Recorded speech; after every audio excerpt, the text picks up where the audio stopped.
बातमी जरांगेंसंदर्भातली आहे। मनोज जरांगेंचा चलो दिल्लीचा नारा। देशभरातील मराठ्यांचं दिल्लीत अधिवेशन होणार। लवकरच अधिवेशनाची तारीख जाहीर करणार आहे। मराठ्यांचं वादळ आता दिल्लीमध्ये धडकणार आहे। मनोज जरांगे यांनी आता चलो दिल्लीचा नारा दिलाय। देशभरातील मराठा समाजाचे नेते दिल्लीमध्ये अधिवेशन घेणार आहेत। लवकरच अधिवेशनाची तारीख जाहीर होणार आहे। त्यांना बघायला लावले कोणते येतात। त्यांचं म्हणणं आहे बाबा 4-5 ग्राउंड आहेत तिथं, रामलीला, जंतर मंतर असे बरेचसे त्यांनी 5-6 ग्राउंड सांगितले मोठे। त्यातलं सगळ्यात मोठं एक ग्राउंड लागन अधिवेशनासाठी। एक दिवसाची आमचा आनंद सोहळा एकमेकाला भेटणार आहेत आम्ही, सभा म्हणूया त्याला किंवा अधिवेशन म्हणूया आनंदाचं, ते होणार आहे।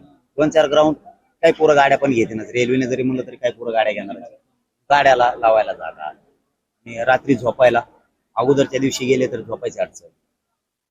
सभा झाली त्या दिवशी गाड्या रेल्वे लवकर नाही लागल्या तर मग दुसऱ्या दिवशीची बुकिंग असणार आहेत काही।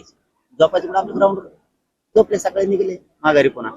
आपली राजाने केलेली पवित्र भूमी आपण बघितली पाहिजे या मताचा मी।